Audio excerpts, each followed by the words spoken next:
Sri TV நேயர்களுக்கு வணக்கம். தமிழகம் 234 தேர்தல் களத்தின் நாடி துடிப்பு 2026 நிகழ்ச்சிக்கு உங்களை வரவேற்கிறேன். தமிழகத்தில் இருக்கக்கூடிய ஒவ்வொரு சட்டமன்ற தொகுதி வாரியாக நாம் கள ஆய்வு செய்து அதன் தரவுகளை உங்களிடம் நாங்கள் கொடுத்து வருகிறோம். கள ஆய்வுக்காக நம்முடைய செய்தியாளர்கள் அங்கிருந்தே நமக்கு தரவுகளை கொடுக்குறாங்க. அதன் அடிப்படையில் தான் உண்மை தகவல்களை உங்களுக்கு கொடுக்குறோம். அந்த வகையிலே இன்றைய சட்டமன்ற தொகுதியாக நாம் எடுத்திருக்கிறது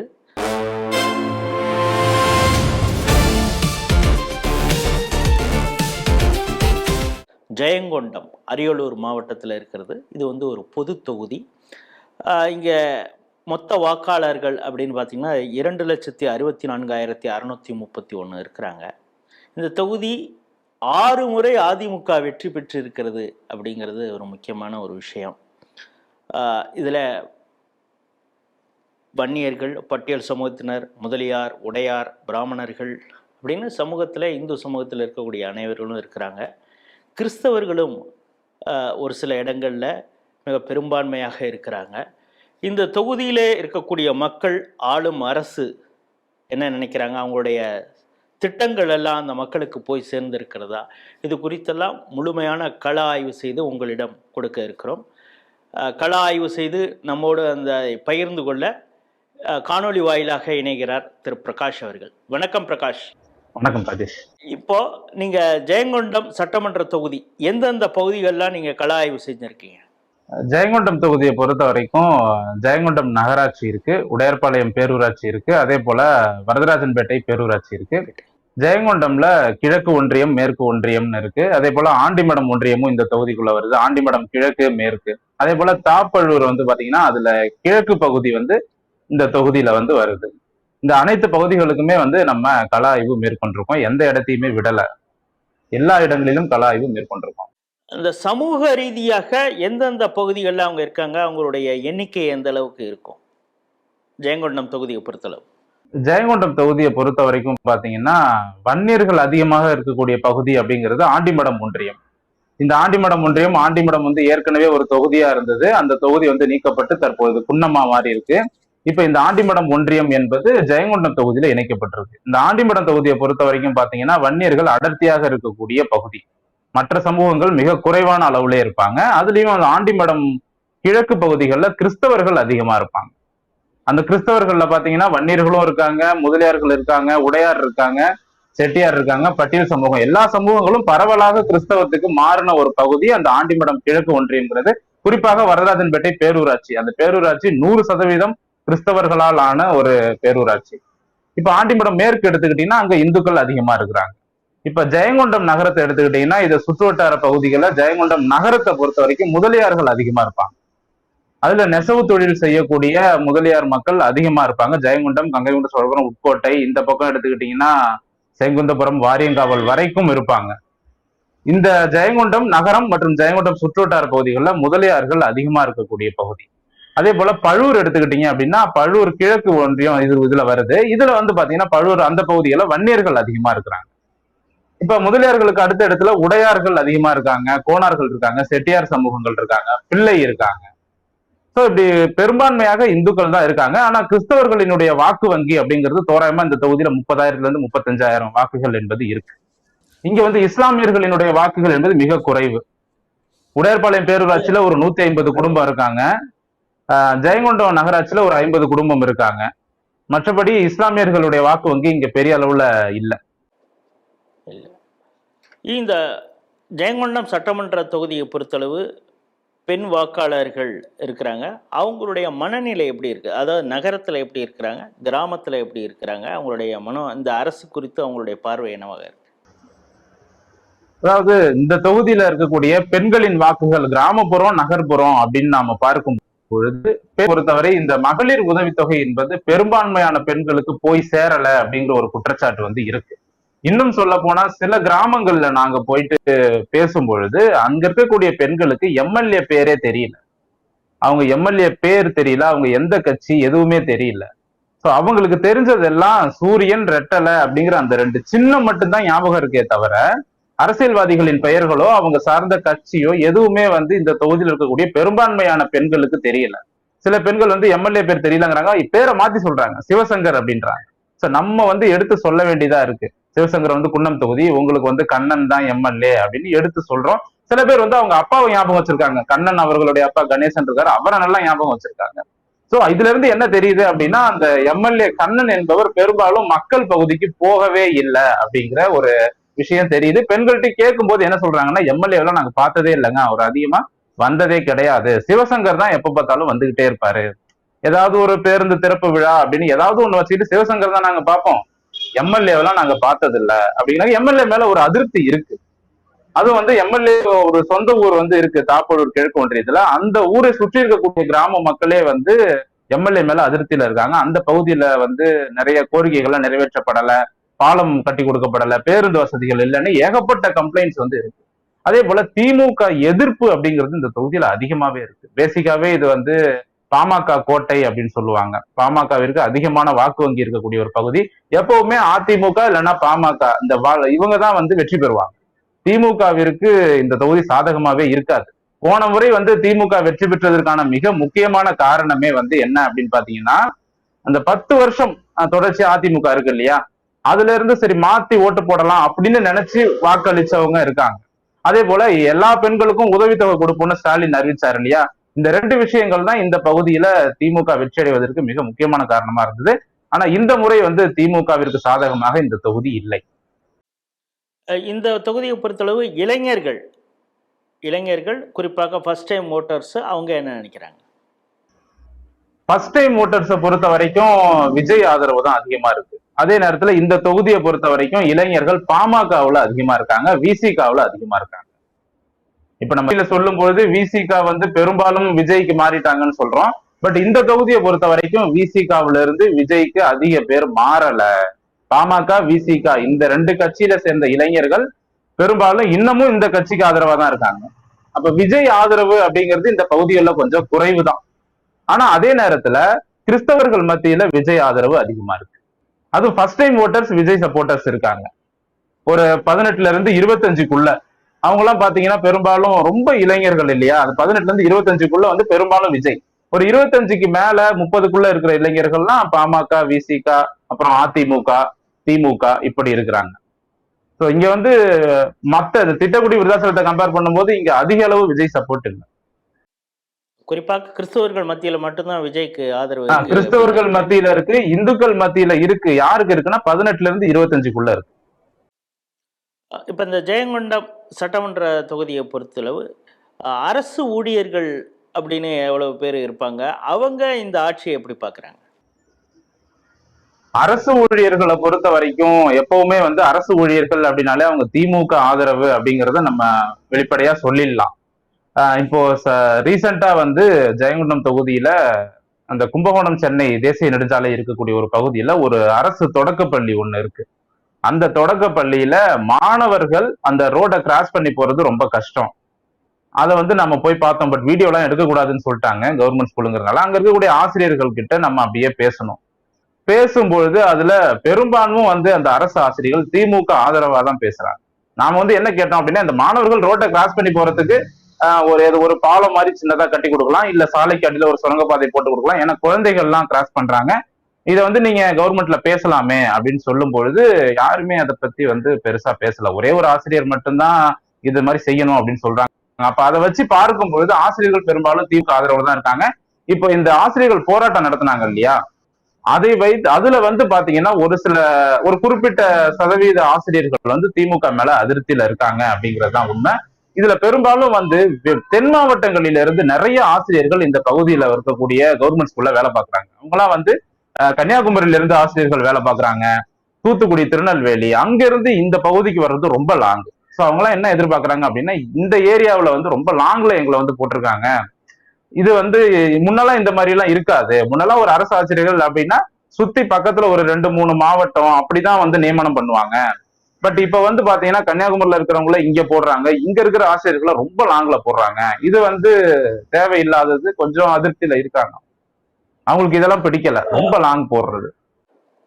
இப்போ நீங்கள் வந்து இந்த மகளிர் உரிமை தொகை பலருக்கு கிடைக்கல அப்படின்னு சொன்னீங்க. ஆனால் வந்து விடியல் பயணம் அந்த பேருந்து வந்து கிராம பகுதிகளில் எல்லா இடத்துலையும் போயிட்டுருக்கு. அது தங்களுடைய சாதனையாக திமுக நினைக்கிறது. அது கூட எந்த இம்பேக்டும் அந்த பகுதியில் ஏற்படுத்தலையா? ஆக்சுவலா வந்து இதுல வந்து ஒரு வேடிக்கையான விஷயம் என்ன அப்படின்னா, ஜெயங்கொண்டம் எம்எல்ஏ இருக்காரு இல்லையா, அவருடைய ஊர் இருக்கிற அந்த பாதை வந்து ஜெயங்கொண்டம், அதாவது அந்த அணைக்குடம்னு ஒரு ஊர் இருக்கு ஜெயங்கொண்டத்துல, அங்க இருந்து அணைக்கரை செல்லக்கூடிய பாதையில தான் ஜெயங்கொண்டம் எம்எல்ஏ அவர்களோட ஊர் இருக்கு. அந்த பாதை, அந்த வழித்தடத்துல செல்லக்கூடிய பேருந்துகளே கொரோனாக்கு அப்புறம் சில பேருந்துகள் நிறுத்தப்பட்ட பேருந்துகள் இதுவரைக்கும் வரல எம்எல்ஏ ஊருக்கே. அந்த ஊருக்கு பக்கத்து ஊர் மக்கள், அந்த ஊர் மக்கள்கிட்ட எல்லாம் நம்ம பேசணும். அவங்க என்ன சொல்றாங்க, எங்க ஊர்ல வந்து ஃப்ரீ பஸ் கிடையாது, பிள்ளைங்க போறதுக்கு ரொம்ப சிரமமா இருக்கு. மெயின் ரோடா இருக்கிறனால போறதுக்கு சின்ன இடம் தான் கொடுத்துருக்காங்க, அதுல போறதுக்கு ரொம்ப கஷ்டமா இருக்கு. நிறுத்தப்பட்ட பேருந்துகள் வரல.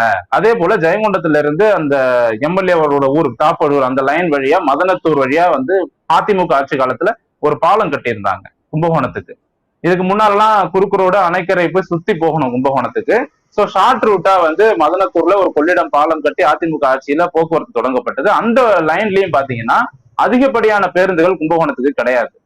அது வந்து ஒரு மிகப்பெரிய பிரச்சனை. இன்னும் சில கிராமங்கள்ல எல்லாம் வந்து இந்த மகளிர் விடியல் பேருந்துகளே இல்ல, இலவச பேருந்துகள் கிடையாது.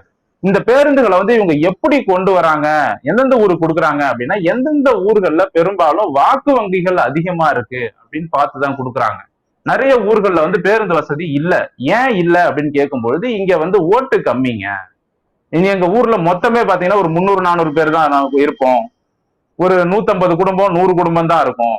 சோ இந்த மாதிரியான சின்ன சின்ன கிராமங்களை பெரும்பாலும் கண்டுகிறதே இல்ல. எந்தெந்த கிராமங்கள்ல வாக்கு வங்கிகள் அதிகமா இருக்குன்னு பார்த்து அந்த பகுதிகளில் தான் பேருந்து சேவை கொடுக்கப்படுறான்னு சொல்றாங்க. நிறைய ஊர்கள்ல பேருந்து வசதி இல்லைங்க. அதுக்கான ப்ரூஃபும் நம்மளால கொடுக்க முடியும். இப்போ சமூக கட்டமைப்பு நீங்கள் முழுசாக அந்த தொகுதி முழுக்க நீங்கள் பயணம் செய்திருக்கீங்க, கள ஆய்வு செய்திருக்கீங்க. எந்தெந்த கம்யூனிட்டி திமுகவுக்கு ஆதரவாகவும் எந்தெந்த கம்யூனிட்டி அதிமுகவுக்கு ஆதரவாகவும் இருக்கிறாங்க அப்படிங்கிறத உங்களால் சொல்ல முடியுமா? கம்யூனிட்டி வைஸ் பாத்தீங்கன்னா இந்த தொகுதியை பொறுத்த வரைக்கும் பட்டியல் சமுதாய மக்களினுடைய வாக்குகள் அதிகமாக திமுகவுக்கு போகும். இந்த பட்டியல் சமூகங்கள் திமுகவுக்கு ஆதரவா இருக்காங்க. அதற்கு அடுத்த இடத்துல பாத்தீங்கன்னா முதலியார் சமூக மக்கள் கணிசமாக திமுகவுக்கு ஆதரவா இருக்காங்க. வன்னியர் சமூக மக்கள் திமுகவுக்கு ஆதரவா இருக்காங்க. அதே போல வந்து கிறிஸ்தவர்கள், பெரும்பான்மையான கிறிஸ்தவர்கள் திமுக ஆதரவாக இருக்காங்க. சோ திமுகவினுடைய வாக்கு வங்கி அப்படிங்கிறது இதுதான். இப்போ இந்த தொகுதியை பொறுத்தளவு ஏற்கனவே வன்னியர் சங்கத்துடைய தலைவராக இருந்த ஜே குரு அவரும் போட்டியிட்ட தொகுதி. இப்போ அவர் இல்லாத நிலையில் அந்த அவர் மீது ரொம்ப அஃபினிட்டியாக இருக்கக்கூடியவர்கள் அவங்க யாருக்கு ஆதரவாக இருக்காங்க? அந்த இடத்துல நீங்க ஏதாவது கள ஆய்வு செஞ்சீங்களா?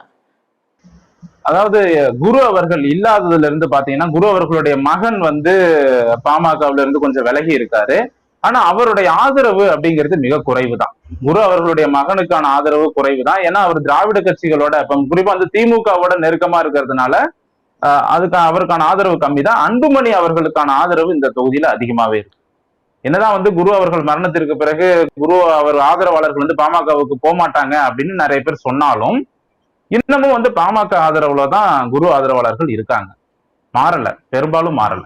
அதுவும் இப்பொழுது டாக்டர் ராமதாஸ், அன்புமணி ராமதாஸ்னு 2 பிரிவாக இருக்கிறதுனால யாருக்கு அங்க ஆதரவு இருக்கு? அந்த ஓட்டு ஏதாவது சிதறுவதற்கான வாய்ப்பு இருக்குதா? இல்ல, இந்த மாவட்டத்தை பொறுத்த வரைக்கும், அரியலூர் மாவட்டத்தை பொறுத்த வரைக்கும் பாமக அப்படின்னா இங்க அன்புமணி ஆதரவு தாங்க. இங்க வந்து நம்ம ராமதாஸ் அவர்களுக்கு ஆதரவு கிடையாது. நான் ஏற்கனவே எப்படின்னா இந்த வட மாவட்டங்கள்ல நான் சொல்லியிருக்கேன் திட்டக்குடி தொகுதியில பேசும்பொழுது, இந்த விழுப்புரம் அந்த ஏரியாவில தான் ராமதாஸ் ஆதரவு ஆட்கள் அதிகமா இருக்காங்க. பட் ஜெயங்கொண்டம், அரியலூர், திட்டக்குடி, விருதாச்சலம் இந்த பகுதியிலாம் பாத்தீங்கன்னா அன்புமணி ஆதரவு பாமகவினர் தான் அதிகமா இருக்காங்க. வன்னியர்களினுடைய வாக்குகள் எப்படி பிரியும் அப்படின்னா, சிவசங்கர் அவர்கள் மூலமாக வன்னியர் வாக்குகள் பிரிவதற்கான வாய்ப்பு இருக்கு. ஏன்னா அவர் வந்து இந்த அவருடைய சொந்த ஊர் வந்து இந்த ஜெயங்கொண்ட தொகுதியில வருது. வன்னியர்கள்ல நிறைய பேர் வந்து திமுகவுல இருக்காங்க. குறிப்பாக வன்னியர் சமுதாய பெண்கள் திமுகவுல வந்து இந்த மகளிர் உரிமை தொகை வாங்குறாங்க இல்லையா, அவங்க எல்லாம் திமுகவுக்கு ஆதரவா ஓட்டு போடுவோம்னு சொல்றாங்க. திமுகவில் இருக்கக்கூடிய வன்னியர்களால் வன்னியர்களோட ஓட்டு பிரியுமே தவிர, மற்றபடி பாமகவுல இந்த பிளவால வன்னியர் வாக்கு பிரியாது. பாமகவை பொறுத்த வரைக்கும் அன்புமணி ஆதரவு 100% அப்படின்னு சொல்லலாம். ஏன்னா இங்க வந்து பாலு இருக்காரு, வழக்கறிஞர் அவரு இந்த தொகுதியை சேர்ந்தவர், பாமக வைத்தி இருக்காரு, டிஎம்டி திருமாவளவன் இருக்காங்க. இவங்க எல்லாருமே பாமக. இவங்க 3 பேருமே வந்து அன்புமணி ஆதரவு தான். அதனால இந்த தொகுதி பாமக ஓட்டு பிரியாது. சென்ற முறை பார்த்தீங்கன்னா நாம் தமிழர் 3வது இடத்துல வந்திருக்கு. 4.6% வாக்கு வாங்கியிருக்காங்க. அதாவது 9,000 சுற்றம் 10,000 நெருக்க வாங்கியிருக்காங்க. இந்த தடவை அவங்களுக்கு ஏதாவது கணிசமாக பர்சன்டேஜ் இன்க்ரீஸ் ஆகிறதுக்கு வாய்ப்பு இருக்குதா? அது ஏதாவது வெற்றியை வந்து நிர்ணயிக்குமா? நாம் தமிழர் வாக்குகளை பொறுத்த வரைக்கும் ஜெயங்கொண்டம் கிழக்கு ஒன்றியத்துல பிராஞ்சேரின்னு ஒரு கிராமம் இருக்கு. அங்கிருந்து ஆரம்பிச்சோம் அப்படின்னா வரதராஜன்பேட்டை போற வரைக்கும் அந்த ஒரு லென்த், அந்த வரதராஜன்பேட்டைக்கும் பிராஞ்சேரிங்கிற கிராமத்துக்கும் ஒரு கோடு போட்டோம் அப்படின்னா அந்த லென்த் முழுக்க கிறிஸ்தவர்களா மாறினவங்க. அந்த லென்த்ல வந்து பாத்தீங்கன்னா பாதி பேர் வந்து நாம் தமிழர் ஆதரவா இன்னமும் இருக்காங்க. பாதி திமுக, பாதி நாம் தமிழர். சோ இந்த தொகுதி கிறிஸ்தவர்களை பொறுத்த வரைக்கும் 2 பேருக்கு தான் ஆதரவு. ஒண்ணு திமுகவுக்கு, இன்னொன்னு நாம் தமிழர் கட்சிக்கு. இந்த கிறிஸ்தவர்களின் ஆதரவுல தான் நாம் தமிழர் கட்சி இந்த தொகுதியில அதிக வாக்குகளை வாங்கினாங்க. அது வந்து இந்த முறை வந்து விஜயால கொஞ்சம் பிரிவதற்கான வாய்ப்பு இருக்கு. நான் சொல்ல இல்லையா, அந்த 18ல இருந்து 25க்குள்ள விஜய் ஆதரவு, அதுல கிறிஸ்தவ இளைஞர்களும் வந்து விஜய் ஆதரவு இருக்காங்க. சோ விஜயால நாம் தமிழர் வாக்கு வங்கி கண்டிப்பாக பாதிக்கப்படும் இந்த தொகுதியில். பாஜக அதிமுக கூட்டணியில் இருக்குது. நமக்கு தெரியும் சமீபத்தில் வந்து பிரதமர் நரேந்திர மோடி கங்கை கொண்ட சோழபுரம் வந்தார். அதனால் உலகம் முழுக்க அந்த பகுதி வெளியில் தெரிஞ்சது அப்படிங்கிறது. ஏற்கனவே வந்து ஒரு புராதனமான இடம் அப்படி இருந்தால் கூட மோடி வந்த பிறகு அது இன்னும் பிரபலமானதுன்னு பார்க்குறோம். அது ஏதாவது ஒரு தாக்கத்தை அந்த மக்கள் மத்தியில் ஒரு தேசிய கட்சியின் மீது ஒரு அபிமானத்தை ஏதாவது ஏற்படுத்துறது மாதிரி இருக்கா? நிச்சயமா இருக்கு. அரியலூர் மாவட்டத்தை பொறுத்த வரைக்கும் பாஜகவிற்கு ஆதரவான வாக்கு வங்கி எங்க இருக்கு அப்படின்னா ஜெயங்கொண்டம் தொகுதியில தான் இருக்கு. ஜெயங்கொண்டம் தொகுதியில நல்லா தெரியும், ஜெயங்கொண்டம் தொகுதியில பாஜகவினுடைய உறுப்பினர்களும் அதிகமா இருக்காங்க. இந்த பகுதிகளில் வந்து அண்ணாமலை அவர்களை வைத்து ஒரு கூட்டமே வந்து பாஜகவினர் நடத்தினாங்க. நிறைய மக்கள், கிட்டத்தட்ட ஆயிரக்கணக்கான மக்கள் கூடுனாங்க. சோ பாஜகவிற்கு சாதகமான ஒரு தொகுதி இந்த ஜெயங்கொண்டம் தொகுதி. ஏன்னா இதற்கு முன்னால இருந்த பாஜக தலைவர் ஐயப்பனும் இந்த ஊரை சேர்ந்தவர், இப்ப இருக்கிறவங்களும் வந்து இந்த பகுதியை சேர்ந்தவங்க தான். அதனால ஜெயங்கொண்டம் சட்டமன்ற தொகுதி என்பது பாஜகவிற்கு அதிகமான வாக்கு வங்கி இருக்கக்கூடிய ஒரு தொகுதி. நரேந்திர மோடி அவர்கள் வந்த பிறகு இன்னும் ஆதரவு என்பது கூடி இருக்கு. பாஜக மேல ஒரு சாஃப்ட் கார்னர் இருக்கு. பேசிக்காவே இது வந்து பாமக, அதிமுக, அதாவது திமுக எதிர்ப்பு அதிகமா இருக்கக்கூடிய தொகுதி இல்லையா? அதனால நரேந்திர மோடி அவர்களுக்கான ஆதரவும் இந்த தொகுதியில அதிகமாவே இருக்கு. இந்த சட்டமன்ற தொகுதியை பொறுத்தளவு தேர்தல் வாக்குறுதி இந்த தொகுதிக்கு இதெல்லாம் சொல்லியிருந்தாங்க, இதெல்லாம் செய்யலை அப்படின்னு மக்கள் ஏதாவது உங்கள்கிட்ட சொன்னாங்களா? வாக்குறுதியை பொறுத்த வரைக்கும் பாத்தீங்கன்னா இங்க வந்து முந்திரி அதிகமா விளையுது இல்லையா? சோ இந்த முந்திரி உடைக்கும் தொழிற்சாலை வந்து தனியார் தொழிற்சாலைகள் தான் இருக்கு. அரசாங்கம் சார்பாக ஒரு தொழிற்சாலை அமைச்சாங்க அப்படின்னா அது வந்து விவசாயிகளுக்கு பயனுள்ளதா இருக்கும். அதே போல வந்து அது சார்ந்த குடோன்கள், அதே போல வந்து தாப்பழூர் பகுதிகளில் வந்து நெல் குடோன் அமைக்கணும் அப்படின்னு சொல்லி ஒரு கோரிக்கையும் இந்த தொகுதியில வந்து இருக்கு. தாப்பழூர்ல கிழக்கு பகுதி நெல் உற்பத்தி அதிகமா நடக்கக்கூடிய பகுதி, நெல் குடோன் அமைக்கணும். அதே போல வந்து தொழில்துறை வந்து கொஞ்சம் குறைவா இருக்கு இந்த தொகுதியை பொறுத்த வரைக்கும். பாத்தீங்கன்னா தொழில் வேலை வாய்ப்பு அப்படிங்கிறது குறைவா இருக்கு. வியட்நாம்ல இருந்து ஒரு நிறுவனம் வந்து இங்க செருப்பு தயாரிக்கக்கூடிய, அதாவது தோல் தொழிற்சாலை வந்து கொண்டு வருவோம் அப்படின்னு சொல்லி ஒரு சிப்காட்டுக்காக திமுக ஆட்சியில அடிக்கல் நாட்டினாங்க ஜெயங்கொண்ட பகுதியில. அது அடிக்கல் நாட்டினதோட இருக்கு, இதுவரைக்கும் எந்த ஒரு செயல்பாடும் இல்லை. அதே போல இந்த பகுதிகளில் வந்து நெசவாளர்கள் வந்து அதிகமா இருக்கிறாங்க. இந்த பகுதியில் இருக்கக்கூடிய பட்டு என்பது மிகவும் புகழ்பெற்ற ஒரு பட்டு, வாரியங்காவல் பட்டு அப்படின்னு சொல்லுவாங்க. இது வந்து சோழர் காலத்துல இருந்தே இங்க இருக்கக்கூடிய முதலியார் சம்பவங்கள் நெசவு தொழில் செய்யறாங்க. ஒரு ஜவுளி பூங்கா அமைச்சு தரணும் அப்படின்னு சொல்லி கோரிக்கை வச்சாங்க. 2021 வாக்குறுதியும் திமுக கொடுத்தது. இந்த பகுதியில நெசவாளர்களுக்காக ஜவுளி பூங்கா அமைத்து தரப்படும்னு. அது வந்து பெயரளவுல மட்டும்தான் இருக்கு. இது வரைக்கும் ஜவுளி பூங்காவுக்கான எந்த நடவடிக்கையும் இல்லை. நெசவாளர்கள் கிட்ட நாம கேட்கும் பொழுது நெசவு தொழில் அழிஞ்சுக்கிட்டு வருது, எங்க தொழிலை விட்டுட்டு எல்லாரும் வேலைக்கு மற்ற வேலைகளுக்கு போக ஆரம்பிச்சுட்டாங்க, நெசவு தொழில் அழிஞ்சுக்கிட்டு இருக்கு, அதை காப்பாத்த கட்சிகள் முன் வரல, இவங்க ஜவுளி பூங்கா அமைச்சு கொடுத்தாங்க அப்படின்னா நெசவு தொழிலை காப்பாத்தலாம் அப்படின்னு சொல்றாங்க. இந்த பகுதியை பொறுத்தவரையும் ஜவுளி என்பது மிகவும் புகழ்பெற்ற ஒரு தொழில். இந்த தொகுதியில மத்திய அரசுடைய திட்டங்கள் எந்த அளவுக்கு ரீச் ஆயிருக்கு? இந்த தொகுதியை பொறுத்த வரைக்கும் பாத்தீங்கன்னா மத்திய அரசினுடைய வீடு கட்டி, பிரதம மந்திரி வீடு கட்டி கொடுக்கும் திட்டம் இருக்கு இல்லையா, அது வந்து அதிகமா ரீச் ஆயிருக்கு. நிறைய ஊர்ல வந்து நம்ம பார்த்திருக்கோம். பார்த்த எல்லா வீடுகளிலும் வந்து அந்த பிரதமர் மந்திரியுடைய வீடு கட்டி கொடுக்கும் திட்டம் வந்து நல்லா ரீச் ஆயிருக்கு. ஆனா இதுல ஒரே ஒரு விஷயம் என்ன அப்படின்னா, மக்களுக்கு வந்து பிரதமர் செய்யறாரு, மத்திய அரசு செய்யறாங்க அப்படிங்கிறது இருந்தாலும் அவங்களுடைய மனசு வந்து நம்ம பிஜேபிக்கு ஓட்டு போடணும் அப்படிங்கிற மாதிரி போக மாட்டேங்குது. காரணம் என்ன அப்படின்னு நம்ம ஏற்கனவே சொல்லியிருக்கோம். இந்த உள்ளாட்சி அமைப்புகளை பொறுத்த வரைக்கும் திமுக, அதிமுக, பாமக, விசிகான்னு இவங்க தான் டாமினேஷன் இருக்காங்க இல்லையா? சோ அவங்கள மீறி பாஜகவுக்கான வாக்கு வங்கி வர்றது வந்து பெரிய சவாலா இருக்கு. ஆனா ஜெயங்கொண்டம் தொகுதியை பொறுத்த வரைக்கும் பாஜகவிற்கு வாக்கு வங்கி இருக்கு, அதுல மாற்று கருத்து இல்ல. நிறைய திட்டங்கள் இங்க வந்து சேர்ந்திருக்கு. நம்ம வீடு கட்டி கொடுக்கும் திட்டம், முத்ரா லோன் திட்டம் அதிகமாக இந்த பகுதியில வந்து சேர்ந்திருக்கு. நிறைய பேர் சொல்றாங்க, பெண்களும் சொல்றாங்க. அரியலூர் மாவட்டத்தில் இது வர்றதுனால இது கேட்காம இருக்க முடியாது. அந்த நீட் தேர்வை வைத்து தற்கொலை நடந்தது, இதை வைத்து தான் தொடர்ச்சியாக போன தேர்தலில் மிகப்பெரிய பிரச்சாரம்லாம் செய்தாங்க அப்படிங்கிறதுக்கு இன்னும் அந்த தாக்கம் அந்த மாவட்டத்தில் இருக்குதா? குறிப்பாக ஜெயங்கொண்டம் போன்ற சட்டமன்ற தொகுதியில் இருக்குதா? இல்லை இதை காரணம் காட்டி நம்மளை ஏமாத்திடுச்சு இந்த அரசு, ஏன்னா ஒரே கையெழுத்துல எல்லாம் நீக்குவோன்னு சொன்னாங்க, ரகசியம்னு சொன்னாங்க, அதெல்லாம் இல்லை, இந்த பிரச்சாரம் ஏமாத்திருச்சு திமுக அப்படிங்கிறது அந்த மக்களுக்கு புரிஞ்சிருக்குதா? நீட் விவகாரத்தை பொறுத்த வரைக்கும் இப்போ இந்த தொகுதி மக்கள் தெளிவாயிட்டாங்க. அனிதா மரணம் அந்த டைம்ல வந்து இந்த பகுதி மக்கள் உண்மையிலேயே நீட்டுக்கு எதிராக இருந்தாங்க. அந்த நேரத்துல பாஜகவுக்கு எதிராக மனநிலையிலையும் இருந்தாங்க. ஆனா இவங்க வந்து நாங்க நீட்டை ஒழிப்போம் அப்படின்னு சொல்லிட்டு இப்ப 5 வருஷமா எதுவும் பண்ணல, ஒரு நாடகம் போட்டாங்க இல்லையா? அது வந்து இப்ப மக்களுக்கு புரிய ஆரம்பிச்சிருக்கு. ஏன் சொல்றேன் அப்படின்னா, இந்த பகுதியை சேர்ந்த நிறைய இளைஞர்கள் வந்து நீட்ல பாஸ் ஆகி டாக்டர் ஆயிருக்காங்க. இப்போ கடந்த 5 ஆண்டுகள்ல அதிகமான அரசு பள்ளி மாணவர்கள் நீட் தேர்வுல வெற்றி பெற்று மருத்துவர் ஆயிருக்காங்க. அதெல்லாம் வந்து ஊர் மக்கள் பார்க்கும் பொழுது இந்த நீட்டால எந்த பிரச்சனையும் இல்ல, இவங்க வந்து பொய் சொல்றாங்க அப்படிங்கிறது மக்களுக்கு தெரிய வந்திருக்கு. நிறைய இளைஞர்கள் வந்து மாறிடுறாங்க, மனசு மாறி இருக்கு.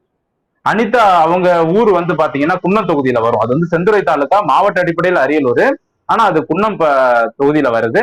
இந்த பகுதியிலயும் அந்த தாக்கம் இருக்கு. இவங்க வந்து அனிதாவோட பேரை வந்து அரியலூர் மருத்துவக் கல்லூரிக்கு வைக்கிறது, அனிதாவோட நினைவாக இந்த திமுக பொதுக்கூட்டங்களை அனிதா பேரை பயன்படுத்துறது, இது எல்லாமே செய்யறாங்க. ஆனா மாணவர்கள் மத்தியில அது எடுபடல. மாணவர்கள் இப்ப தெளிவா இருக்கிறாங்க. அதனால இளைஞர்களை இந்த முறை வந்து ஏமாத்த முடியாது. இந்த தொகுதி எப்பவும் திமுக எதிர்ப்பு தான். நீங்க ஓவரால் இந்த தொகுதியை சுற்றுப்பயணம் மேற்கொண்டு கள ஆய்வு செய்திருக்கீங்க. இந்த பர்சன்டேஜ் வைஸ் அப்படின்னு பார்த்தீங்கன்னா திமுக, அதிமுக இது வந்து எந்த அளவுக்கு சாதகம் பாதகமாக 2 கட்சிகளுக்கும் இருக்கு? ஒரு 65% அதிமுக அப்படின்னு சொல்லலாம் நிச்சயமாக. அதாவது அதிமுக பாமக கூட்டணி. ஏன்னா பாஜகவுக்கு இங்க பலம் அதிகம், வாக்கு வங்கி இருக்கு. அதிமுகவுக்கும் வாக்கு வங்கி இருக்கு, அதே போல பாமகவுக்கும் வாக்கு வங்கி இருக்கு. இவங்க 3 பேரும் சேரும் பொழுது இந்த தொகுதியில நிச்சயமாக இந்த கூட்டணி வெற்றி பெறும். அது மட்டும் இல்லாம இந்த தொகுதி எம்எல்ஏ வந்து கொஞ்சம் இப்போ சிவசங்கரை கம்பேர் பண்ணும்போது இவர் கொஞ்சம் டம்மியா தான் இருக்காரு. இந்த பகுதிகளில் அந்த அளவுக்கு பிரபலம் கிடையாது. இப்ப சிவசங்கர் வந்து பாத்தீங்கன்னா நல்ல பிரபலமான ஒருத்தர், ஆனா கண்ணன் வந்து அந்த அளவுக்கு பிரபலம் இல்லை. அதனால அந்த வேட்பாளர் வந்து பாத்தீங்கன்னா பிரபலம் இல்லாத ஒரு வேட்பாளர். அதனால வந்து இந்த தொகுதியில இந்த முறை திமுகவுக்கு சாதகமா இருக்காது. ஏன்னா வன்னியர்கள் மத்தியில திமுக மேல வந்து ஒரு கடுமையான எதிர்ப்பு வந்து இருக்கு.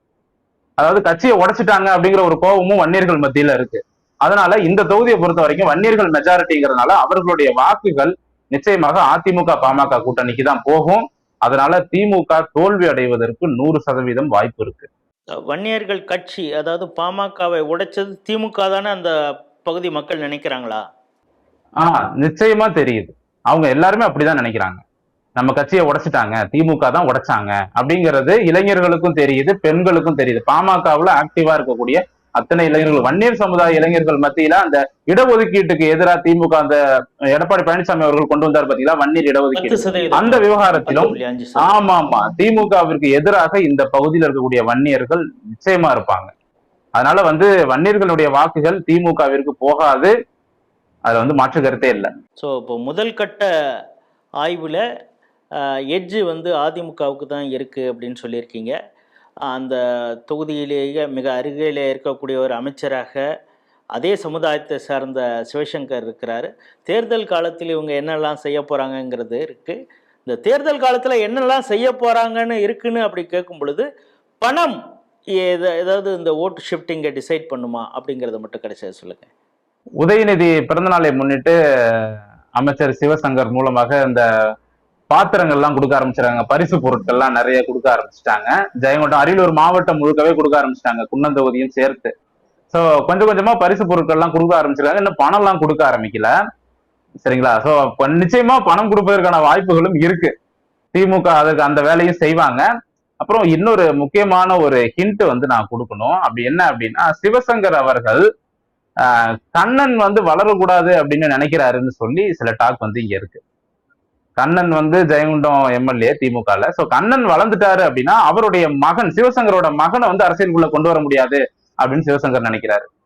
சிவசங்கர் வந்து தன்னுடைய மகனுக்கு ஜெயங்கொண்டம் தொகுதியை வந்து கொண்டு வரணும் இந்த எலெக்ஷன்ல, அடுத்த எலெக்ஷன்ல. சோ அடுத்த தேர்தல்ல தன்னுடைய மகனை நிப்பாட்டணும் அப்படின்னா, கண்ணன் வளர்ந்துட்டாரு அப்படின்னா சிவசங்கர் அவருடைய மகனை வந்து திமுகல கொண்டு வர முடியாது.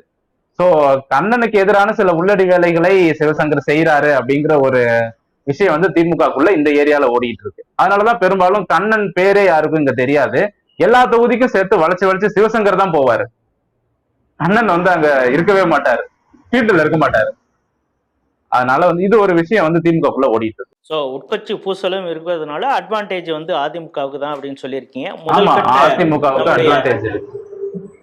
முதல் கட்ட நம்மளுடைய களப்பணி வந்து அதிமுகவுக்கு ஒரு எட்ஜ் இருக்கிறதாக நீங்கள் சொல்லியிருக்கீங்க. தொடர்ந்து நீங்கள் இன்னும் பல இடங்களுக்கு பயணம் செய்து தரவுகளை சேகரிக்க வேண்டிய வேலை இருக்கிறது. அது இன்னும் அதாவது இன்னும் கேண்டிடேட்டை அறிவிக்கலை. இப்போ நீங்கள் கண்ணன் சொல்கிறீங்க, அடுத்த முறையும் கண்ணன் தான் தேர்தல் அந்த வேட்பாளராக திமுக அறிவிக்குமா அப்படின்னு தெரியாது.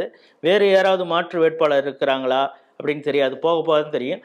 அறிவித்த பிறகு இன்னும் அந்த தொகுதி எந்த நிலையில் இருக்குங்கிறதையும் நாம் தொடர்ந்து பேசுவோம். வேறொரு சட்டமன்ற தொகுதியோடு மீண்டும் சந்திப்போம். நன்றி, வணக்கம்.